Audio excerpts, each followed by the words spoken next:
Hello दोस्तों, educational recruitment अड्डा YouTube channel में आपका स्वागत है। हम लोग इस वीडियो में देखेंगे कि राजनांदगांव संविदा शिक्षक भर्ती के लिए जो एप्लीकेशन मंगाया गया है उसको आपको कैसे फिलअप करना है, साथ ही साथ में डॉक्यूमेंट्स कौन कौन से अटैच करेंगे और कैसे आपको पोस्ट करना है, लिफाफे पर कैसे भरना है। इन सभी प्रक्रियाओं के बारे में डिटेल में देखेंगे ताकि आपका एप्लीकेशन रिजेक्ट ना हो, क्योंकि नोटिफिकेशन में सीधा सीधा लिख दिया गया है कि अपूर्ण और त्रुटिपूर्ण अगर आपका एप्लीकेशन प्राप्त होता है या फिर दिए हुए डेट के बाद में अगर आपका एप्लीकेशन प्राप्त होता है तो उसको रिजेक्ट कर दिया जाएगा और आप एप्लीकेशन संविदा शिक्षक भर्ती से बाहर हो जाएंगे। तो ये वीडियो आपके लिए बहुत ही हेल्पफुल है, क्योंकि इसमें ध्यान से देखिएगा और अगर आपने अप्लाई कर दिया है तो आप एक बार इस वीडियो के माध्यम से क्रॉस चेक कर लीजिए कि आपसे कुछ छूट तो नहीं रहा है। तो आइए फ्रेंड्स, देखते हैं इंपॉर्टेंट इंस्ट्रक्शन में कि डॉक्यूमेंट्स आपको एप्लीकेशन के साथ में कौन कौन सा अटैच करना है एप्लीकेशन फॉर्म के साथ में। तो एक आपका एप्लीकेशन फॉर्म हो गया जो कि फ़ोटो लगा हुआ होना चाहिए और एप्लीकेशन फॉर्म पूरी तरीके से फिलअप होना चाहिए। जहाँ जहाँ पर जो जो चीज़ दिया हुआ है उसको लिखे रहें। साथ ही साथ फ़ोटो में आप क्रॉस साइन करके उसको सेल्फ अटेस्टेड करेंगे और जितने भी डॉक्यूमेंट्स आप अटैच कर रहे हैं एप्लीकेशन फॉर्म के साथ वो सभी भी सेल्फ अटेस्टेड होना चाहिए।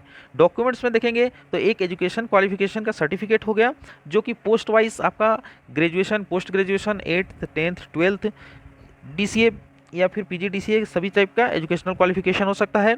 दूसरा है निवास प्रमाण पत्र, आपका छत्तीसगढ़ का निवासी प्रमाण पत्र होना चाहिए जो कि तहसीलदार से अप्रूव हो, तहसीलदार के द्वारा बनाया हुआ हो। डेट ऑफ बर्थ सर्टिफिकेट अगर है तो ठीक है, नहीं है तो उस कंडीशन में 10th में आपका डेट ऑफ बर्थ अंकित रहता है, उससे कोई दिक्कत नहीं आएगा। एक्सपीरियंस सर्टिफिकेट ये सिर्फ प्रधान पाठकों के लिए है जो कि एक्सपीरियंस सर्टिफिकेट लगाएंगे। साथ ही साथ अगर दूसरे पद वाले शिक्षक या फिर सहायक शिक्षक भी को भी अगर एक्सपीरियंस है तो वे भी अपना एक्सपीरियंस सर्टिफिकेट लगा सकते हैं, इसका उनको बेनिफिट मिलेगा। जो प्रधान पाठक हैं वे अपना एक्सपीरियंस सर्टिफिकेट लगाएंगे, उसका क्रॉस चेक भी बाद में समिति के द्वारा किया जाएगा।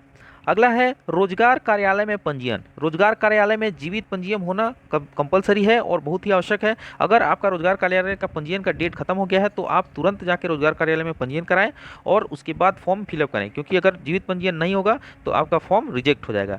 डीएड सर्टिफिकेट या फिर बीएड का certificate, TET exam first qualify किए हुए हैं उसका सर्टिफिकेट, अगर कंप्यूटर कोर्स है आपका डीसीए या पीजीडीसीए तो उसको भी लगा सकते हैं। और पोस्ट पद के हिसाब से अलग अलग चीज़ों पोस्ट में कंप्यूटर कोर्स भी मंगा हुआ है।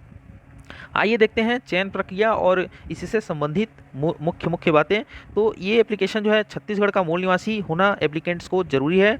दूसरा है आवेदन पत्र जो है आपका 16/6/2021 शाम 5 बजे से पहले स्पीड पोस्ट या रजिस्ट्री के माध्यम से कार्यालय जिला शिक्षा अधिकारी राजनांदगांव के पते पर पहुंच जाना चाहिए। इसके बाद अगर एप्लीकेशन जाता है तो वो रिजेक्ट माना जाएगा।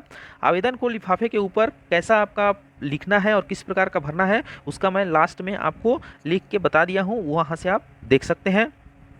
आवेदन पत्र में आवेदक को फोटो एवं संलग्न दस्तावेज स्व प्रमाणित होना चाहिए। ये पोस्ट का जो सिलेक्शन प्रोसीजर है वो आपका मेरिट बेस पर होगा। आपका जितने भी प्राप्तांक है आपका एजुकेशनल सर्टिफिकेट्स में, उसके आधार पर एक पोस्ट के पीछे 6 आदमी को चुना जाएगा और उनको ही कौशल परीक्षा और साक्षात्कार के लिए बुलाया जाएगा। उनके कौशल परीक्षा और साक्षात्कार में प्राप्तांक के आधार पर समिति जो है फिर से प्रवीणा सूची बनाएगी और उसी के आधार पर उनको ज्वाइनिंग दिया जाएगा। अगला है, यदि 2 विद्यालय के लिए आवेदन करना चाहते हैं तो प्रत्येक विद्यालय के लिए आपको अलग अलग फॉर्म भरना पड़ेगा और अलग अलग फॉर्म और डॉक्यूमेंट्स भेजना पड़ेगा। अगर एक ही फॉर्म में आप 2 विद्यालय का भर दिए तो आपका फॉर्म रिजेक्ट हो जाएगा, तो इस बात का ध्यान रखेंगे। साथ ही साथ अंग्रेजी माध्यम में अगर बोला है पोस्ट में कि अंग्रेजी माध्यम होना कंपलसरी है तो आपका हाई स्कूल का परीक्षा न्यूनतम योग्यता के साथ अंग्रेजी माध्यम में ही होना चाहिए। हिंदी माध्यम में रहेगा तो आप उस पोस्ट के लिए एलिजिबल नहीं है। अगला पॉइंट है कि ये सिर्फ एक्सपीरियंस वालों के लिए है। तो इस प्रकार ये जो भी समिति का अध्ययन और डिसीजन रहेगा वही अंतिम डिसीजन रहेगा और अंतिम निर्णय रहेगा और वही सर्वमान्य होगा। ये जो है आवेदन पत्र का प्रारूप है, यहाँ पर आप देख सकते हैं। पद का नाम लिखना है आपको साफ साफ अक्षरों में और जितने भी मंगे हुए हैं यहाँ पर एजुकेशन क्वालिफिकेशन से रिलेटेड वो सभी चीज़ को आपको फिलअप करना है और साथ ही साथ जितने भी डॉक्यूमेंट्स अटैच करेंगे सभी स्वप्रमाणित होना चाहिए। स्पीड पोस्ट करेंगे उसमें आपका लिफाफे के ऊपर में ये देख लीजिए, आप स्क्रीनशॉट ले सकते हैं। आवेदित पद का नाम, जैसे शिक्षक है तो शिक्षक, आवेदित संस्था कौन से संस्था के लिए आप कर रहे हैं अप्लाई, तो जैसे स्वामी आत्मानंद उत्कृष्ट अंग्रेजी माध्यम विद्यालय डोंगरगांव, इसके लिए अगर मैं कर रहा हूं तो इसका नाम पूरा अंकित रहना चाहिए। प्रति कार्यालय जिला शिक्षा अधिकारी राजनांदगांव का फुल एड्रेस रहना चाहिए। प्रेषक में आपका नाम, पता और मोबाइल नंबर अंकित करके आपको भेजना है। आई होप आप लोगों को और किसी प्रकार की कन्फ्यूजन ना हो इस फॉर्म फिलअप करने में। अगर कोई दिक्कत हो तो आप कमेंट करके पूछ सकते हैं। और साथ ही साथ एजुकेशनल रिक्रूटमेंट अड्डा आपको समय समय पर आने वाली न्यू वैकेंसीज और गवर्नमेंट वैकेंसीज की जानकारी देती रहेगी। धन्यवाद।